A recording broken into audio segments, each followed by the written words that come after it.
નમસ્કાર વિદ્યાર્થી મિત્રો, આજે ફાઇનલ આન્સર કી આવે ઘણો બધો સમય થઈ ગયો અને પ્લસ જે 26 તારીખ આપી હતી બરાબર છે 26/7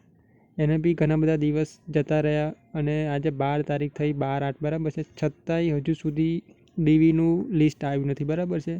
હવે ખબર નહીં ભરતી બોર્ડના મગજમાં શું ચાલે છે અને શું નહીં બરાબર, કયું પ્લાનિંગ છે અને શું નહીં બરાબર। એટલે લગભગ આપણે માનીને ચાલીએ તો અત્યાર સુધી તો છે ને આજે 26 તારીખને પૂરા થયા બી ઘણો બધો 17-18 દિવસ જેટલા થઈ ગયા બરાબર છે,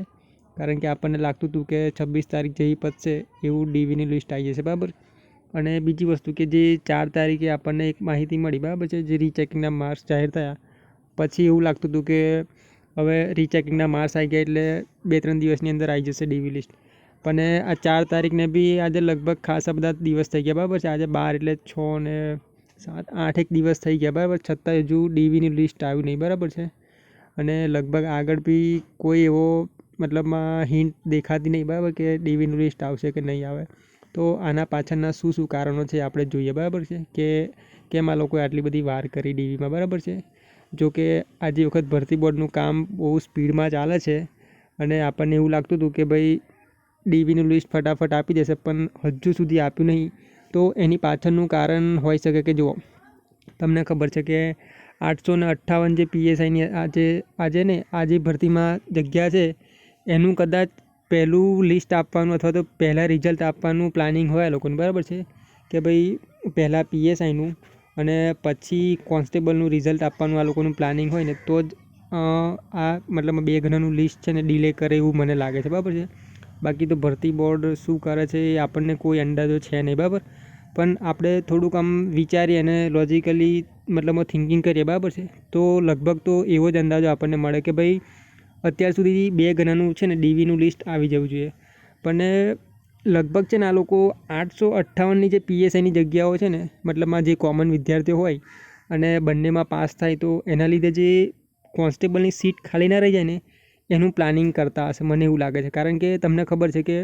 ગઈ ભરતીમાં છે ને હાઈકોર્ટે અને પ્લસ જે પેલું સુધારાવાળું કમિટી હતી એને બી એવું સૂચન કર્યું હતું સરકારને કે ભાઈ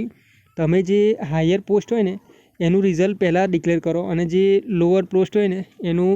પાછળથી રિઝલ્ટ ડિક્લેર કરો। એટલે થશે શું કે જે વિદ્યાર્થીઓ બંનેમાં પાસ હશે ને એ હાયર પોસ્ટ લઈને પછી પેલી છોડી દેશે બરાબર છે, તો આ જગ્યા તો ખાલી રહી જ જાય ને। એટલે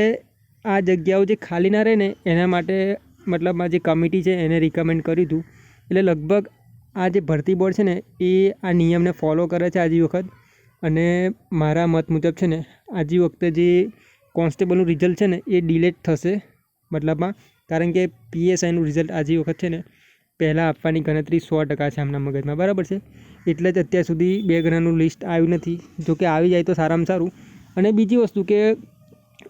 ખબર છે કે ભાઈ કોન્સ્ટેબલનું જે ડીવી છે એમાં લગભગ 15થી 20 દિવસ જેવો સમય જાય છે બરાબર છે, તો ભલે આ લોકોએ મતલબમાં પીએસઆઈનું રિઝલ્ટ પહેલું આપવું હોય તો નો ડાઉટ બરાબર છે આપે એ લોકો પહેલું,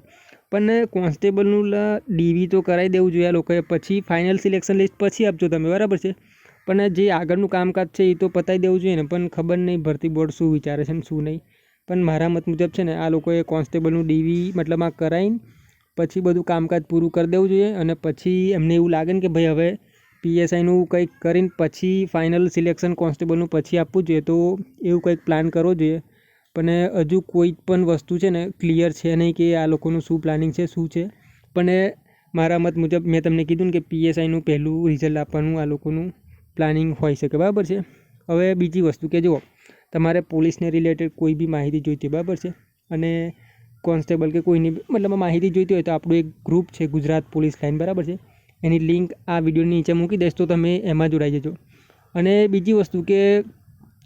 તમને શું લાગે છે કે કેમ ડિલે થયું બરાબર છે કોન્સ્ટેબલનું જે ડીવીનું લિસ્ટ છે એ તમારો અભિપ્રાય મને ચોક્કસ આપજો બરાબર છે મિત્રો। અને આવા જ વિડીયો જોવા માટે ચેનલને સબસ્ક્રાઈબ અને લાઇક કરજો બરાબર। ધન્યવાદ મિત્રો।